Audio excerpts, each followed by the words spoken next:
Are you thinking about making the move to Colorado Springs with kiddos in tow? Well, I can tell you we get asked all the time, what's the best school district to put my kiddo into? It's probably a top 5 question we get, and I get it.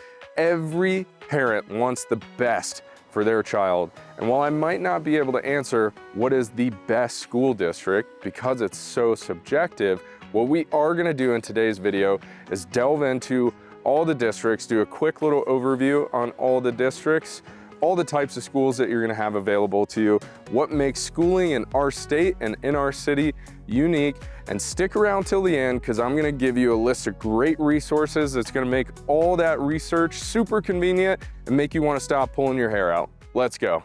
Let's jump into a quick overview of the districts. Remember, like I said, stick around till the end. We're gonna give you some great resources for you to be able to do some research. But for now, we're gonna use a resource called niche.com for continuity. Now, niche.com pulls in a bunch of public data to make its rankings for the school system, as well as reviews from parents, students, staff, the whole gamut. So it's a really interesting little resource for us to use. Right now we're outside of District 12, Cheyenne Mountain School District, right outside of their high school. Niche.com consistently ranks this school district, as well as D20 and D38. Academy School District on the north end of town is D20. D38 is Lewis Palmer in the Monument kind of area as being the top 3 ranked school districts consistently year in, year out, right? Some other school districts that we have that you definitely want to be aware of are going to be D49 out in the Falcon, Peyton, eastern edge of town sort of area. District 11, very central to Colorado Springs, one of the larger school districts. So D11 and D20 are gonna be some of the largest. You got anywhere between 24 and 27,000 students in those 2 areas. We also have District 2, Harrison, a little bit kind of south central part of town. District 8 in Fountain Fort Carson, southeast side of town. It's an area that's convenient for a lot of the military families that are moving here that want to be close to work and have schools close to their work. District 3 in the Widefield area, so kind of southeast as well, but just north of the Fountain Fort Carson School District 8. And I'm going to reference my map here. No, I don't need a map. I've got it. Last school district, D14, which is Manitou Springs. Very small school district up there. So that's kind of the whole gamut of the school districts. And we're just kind of focusing on the ones in and around the immediate Colorado Springs area. Some other notable ones, you're gonna have Peyton School District, further east of Falcon. You're gonna have Woodland Park School District, further west of Colorado Springs by about 30 minutes. So those are some other options to you that are gonna be just outside of kind of the reach of the city. Now, what we're gonna jump into next is something that I think makes going to school in Colorado Springs and Colorado as a whole a little bit unique from a lot of places in the rest of the country, and that's school choice. Okay. So we had a brief review of the school districts there. Now, like I mentioned, I want to talk about school choice. So school choice is something that's super awesome in Colorado and super unique. Essentially in 1994, the state passed some legislation that in essence says that your kid can go to school anywhere they want to, right? So let's say you live on the east side of town, but you want your kid to go to D20 or D11, for instance, closer to the west side of town for whatever reason. Maybe their friends are in school here, whatever the case may be. Now, you do have the option to choice your child into that school or that district, which is pretty awesome.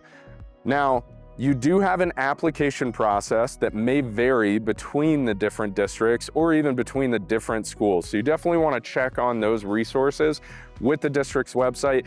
And most of the districts here, in fact, all of the districts here are going to have their own administrative office that you can reference to and reach out and contact, right? Because there's a couple of different caveats that you're going to want to be aware of when it comes to school choice.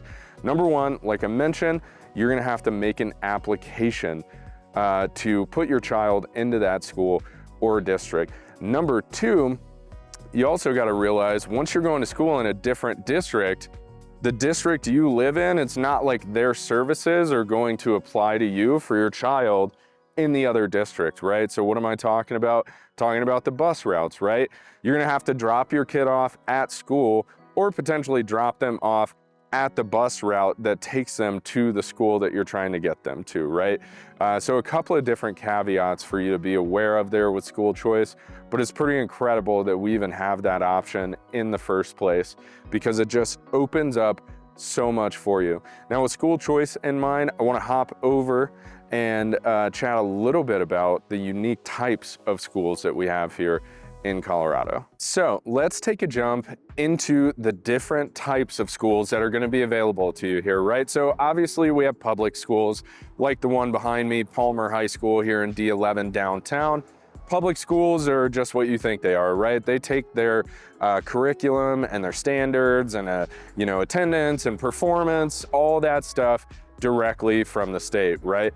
And then you're gonna have private schools. Now, private schools are what the state deems as non-public schools, right? So in a private school like CSCS or St. Mary's or any of those typical kind of private schools, the state does not have a jurisdiction over things like the curriculum, the standards, the testing, tuition, all that sort of stuff, right? So obviously in a private school, you're gonna be paying for your own tuition versus the public schools being state funded, all students being open to go to those public schools for free, right? Then you have in Colorado, I think this is a pretty unique option, charter schools. So charter schools, from a funding perspective, are actually treated like public schools here in Colorado. So pretty unique option that we have here. And a couple of the main ones are gonna be like TCA or James Irwin. I believe the Village School is a charter school. And what's cool about charter schools is that even though they are publicly funded and open to all students, they have a lot more, in general, flexibility on things like their curriculum, their standards, their testing, all that sort of stuff. So as you're delving into each charter school, if there's one that you think might be a better fit in particular for your student, then you'll have that option, right? Now with a charter school, they do have to maintain kind of their own, I guess, admittance sort of policy or enrollment policy actually. So there is going to be an application process into that charter school. So for instance, Chris's kid goes to TCA or the Classical Academy. They have 3 elementary campuses, 1 middle school and 1 high school. Highly rated school in the area, but there is a large wait list for that area, right? For Chris, I know literally within 2 weeks of his little guy being born, they put him on the wait list for TCA because it's such a long wait list, right? And he eventually did get in, and I know a few other people who have done the same thing, like literally at birth, they're putting their kid on that wait list because they want them to go to that specific school. So that's something you definitely got to keep in mind with charter schools, but it's a really cool option to be able to have like a little bit more flexibility. Some schools are going to offer like a hybrid sort of curriculum where you have in-classroom learning, but then also out-of-classroom learning. Some schools might offer like a just in-home option or a mostly in-home option. So charter schools are going to give you a lot of flexibility. The other type of schooling that doesn't get brought up a lot here and also kind of applies to school choice is homeschooling, right? So for me, I was homeschooled from 7th until about 11th grade, I think it was, which was a really cool option. It made kind of consolidating our lives a lot easier on my mom because my dad was deployed a lot during that time. But what was really cool and really unique about it is they had the option to pick for me whatever curriculum they wanted. And they were able to put me into that as long as it met, the state's requirements, right? So the state has no jurisdiction over homeschooling or anything like that. Can't really advise on homeschooling, but they do have requirements such as like 172-day kind of minimum, which equals 4 contact hours of schooling per day, as the state calls it. You know, you have to be in like reading, writing, arithmetic, that sort of thing if you are homeschooling. But with school choice, what was awesome is, at least in my district, which was D49, I was still able to participate in extracurricular activities, even though I was schooled at home. So for me, I was still able to play football, baseball, and basketball in the district that I lived in, but then still maintain my status as a homeschool student. Now, another caveat for some of those non-public schools, right? And I read an interesting article on this where, you know, a lot of students were trying to go back and get their transcripts for a school that had closed, is that because the state doesn't have jurisdiction for things like homeschooling or non-public schools, the state doesn't keep records for that stuff either, right? So that's something else to kind of be aware of, right? I want to talk about, lastly, a few of the resources that I've already kind of mentioned throughout this video.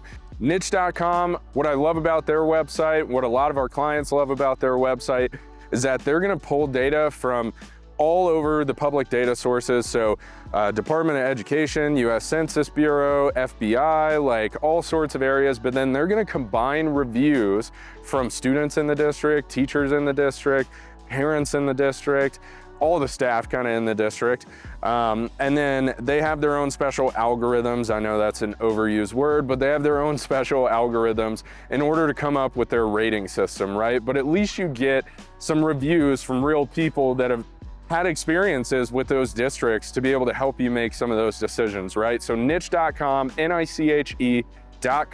It's going to be a great resource for you there on the districts and the individual schools. Another great resource is the Colorado Department of Education. What's cool about their website is underneath the School View tab, you can also sort by district or individual school, and they're going to show you their rating system there as well. They have their own unique rating system for whether that school is meeting the state standards for what they want for education, meeting the state standards for what they want for test scores, student progress. It'll show you student to teacher ratio, all that sort of stuff. So that's Colorado Department of Education underneath the School View tab. It's going to show you all that, as well as each district's you know, administrative websites and their contact info. Really great resource for you to have there. The other resource is going to be greatschools.com, or I'm sorry, greatschools.org. Actually, it's a nonprofit, independent, third-party organization. They have a little bit less maybe like filtering capabilities and things like that on their website, so not a huge fan of that. But what is cool about that one is they do have some really unique ratings for you there, which is really cool. And so another great option for you guys to check out. So that's it. That's been the ultimate guide here on schools. Like I said, make sure you reach out if you're thinking about making that move to Colorado. For now, my name's Sam. I'm with the Berisford Group, powered by Real Broker. Thanks for watching the video. We'll see you in the next one.